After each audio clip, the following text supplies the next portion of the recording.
Convictions now start to develop. Resolution of the truth. Okay, magbibigay ako kahit kulang ang aking pangangailangan. Resolution of the truth. Ano ba itong confirmation of the truth? Lumipas ang isang linggo. Akala ko ba pa nagbigay, ibabalik sa akin? Bakit 2 linggo na wala pa rin tugon sa aking panalangin? Wala pa rin itong bumabalik sa aking pagpapala. Pero anong sabi dito? Hindi, ano man ang mangyari? Meron man o wala, magbibigay ako. Yun ang confirmation of the truth.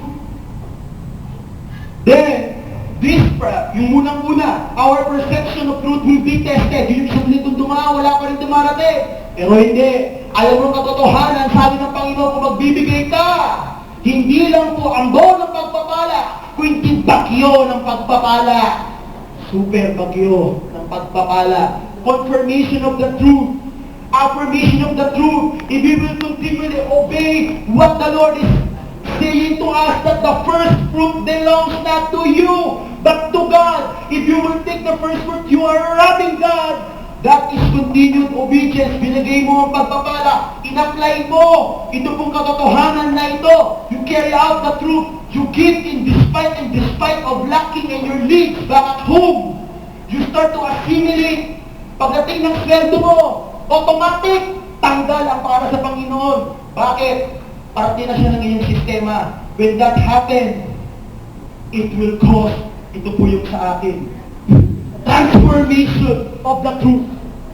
Parang ibig sabihin nito, mapapatunayan mo na totoo nga ang sinasabi ng Diyos. Pag ikaw ay nagbigay sa Panginoon, walang sukat pagkalagyan ang pagpapala na pwedeng ibuhos ng Diyos. At mula doon, mababago ang pag-iisip mo, ang iyong karakter pagdating sa pagbibigay. Bakit? Dahil ikaw mismo, naranasan mo, hindi lamang kwento mula sa ibang patotoo, kundi ikaw mismo merong sariling karanasan kung ano ang katotohanan na sinasabi ng Diyos. Iba ang narinig mo lang na patotoo sa iba, at iba kung ikaw mismo ang nagbabahagi ng karanasan ngayon. Transformation of the truth. Pabilisan lang po. Sabi dito, transformation of the truth involves manifesting a new nature that reflects the life and spirit of this truth. Sabi ko, napakasimple. Sabi ko, Panginoon, parang ibig sabihin itong new nature, the Lord gave me this revelation. And I was told it, bago lang, sabi mo na 2 Corinthians 5:17, those who become Christians, become new persons, having new nature and new identity. They are not the same anymore. For the old is gone, a new life has begun. Transformation. God gave me this, and I want to share this with you. An old nature and a new nature. What was our old nature? The old nature enslaved us to put our trust on man. But our new nature, as we are being transformed by this truth, will free us to trust not man but God. Second po, the old nature dictates we can live this life fully without God. But si Oprah Winfrey, isa po sa pinakamakapangyarihang babae sa mundo, pero walang Kristo sa puso. Bakit siya nasa hulog ng tagumpay? Yun ang isang kasinungalingan na pinipilit ipasok ng kaaway sa atin, na pwede ka maging mayaman, pwede ka maging successful, na wala ang Diyos. Pero ang totoo, anong sinasabi? But the new nature made us realize that life is nothing without God. Mamatay ka po ngayon, saan pupunta ang yaman mo? Wala. Old nature bound us in life, but the new nature will allow us to explore the truth and reality about God. Wala ka mang MA, wala ka mang PhD, pero kung ikaw ay meron nito, sapat na yan. Hindi ho requirement ng Diyos na matapos mo ang lahat ng ito. Hindi ka pinanganak ng Diyos para lamang mag-aral. Mag-aaral ka dahil yan ay pwedeng gamitin ng Diyos to propel the kingdom. Old nature. The old nature limits us, but the new nature unleashes us into the realm of great possibility. Naunawaan niyo po ito?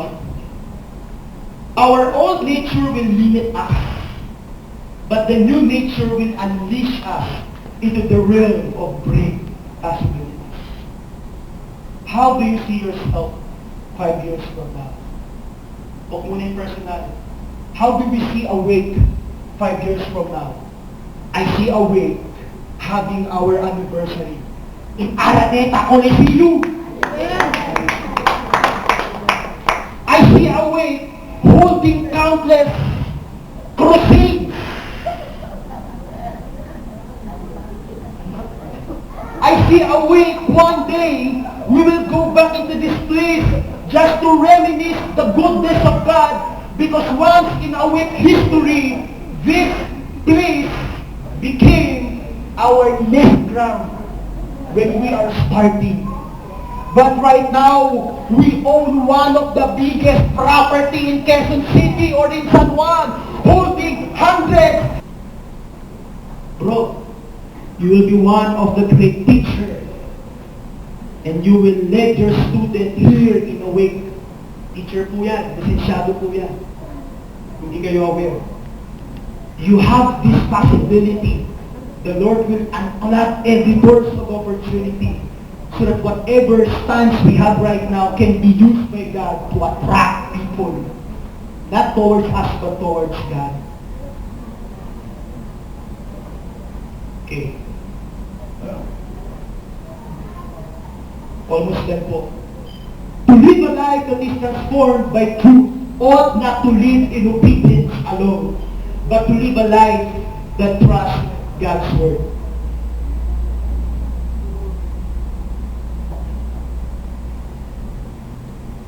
We don't have time